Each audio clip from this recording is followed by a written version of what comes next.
દિલ્હી વિધાનસભામાં ભાજપની ભવ્ય જીતને લઈને ચોરવાડ માળિયાહાટીમાં ફટાકડા ફોડી વિજય ઉત્સવ મનાવ્યો હતો। 24 વર્ષ બાદ દિલ્હીમાં ભાજપની ભવ્ય જીત બાદ ચોરવાડ નગરપાલિકાની ચૂંટણીમાં કાર્યાલય ખાતે કરાઈ હતી ઉજવણી। ચોરવાડ નગરપાલિકામાં પણ ભાજપના વિજય નિશ્ચિત હોવાની ભાજપના હોકાર। આ તકે સાંસદ રાજેશ ચુડાસમા તેમજ તાલુકા પંચાયતના પ્રમુખ દિલીપભાઈ સિસોદિયા, તાલુકા ભાજપ પ્રમુખ પ્રકાશભાઈ રાઠોડ, હીરાભાઈ સોલંકી સહિતના આગેવાનો ઉપસ્થિત રહ્યા હતા અને વિજય ઉત્સવ મનાવ્યો હતો। જે સિંગુદતી સાથે પ્રતાપ સિસોદિયા, માળિયાહાટીના।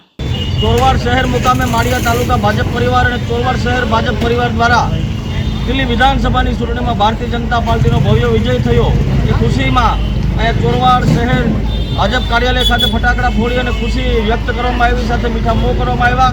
અને આગામી 16 તારીખે ચોરવાડ શહેર નગરપાલિકાનું મતદાન છે, તો એ મતદાનની અંદર પણ જેમ દિલ્હીમાં વિજય ડંકો ભાજપનો બોલ્યો એવી જ રીતે પરિવર્તનનો પવન ફૂંકાઈ ગયો છે। અને 16 તારીખે વધારેમાં વધારે ચોરવાડ શહેરના તમામ મતદાર ભાઈઓ અને બહેનોને અમે વિનંતી કરીએ છીએ કે વધારેમાં વધારે મતદાન ભારતીય જનતા પાર્ટીની તરફેણમાં કરી અને ચોરવાડમાં પણ 18 તારીખે જેવી રીતે દિલ્હીમાં ભાજપનો વિજય ડંકો થયો એવી રીતે ચોરવાડમાં પણ ભાજપનો વિજય ડંકો થશે અને ચોરવાડમાં પણ ફરી વખત ભાજપનું સુશાસન આવશે એવી આશા રાખીએ છીએ। ભારત માતા કી જય, વંદે માતરમ, જય જય શ્રી રામ।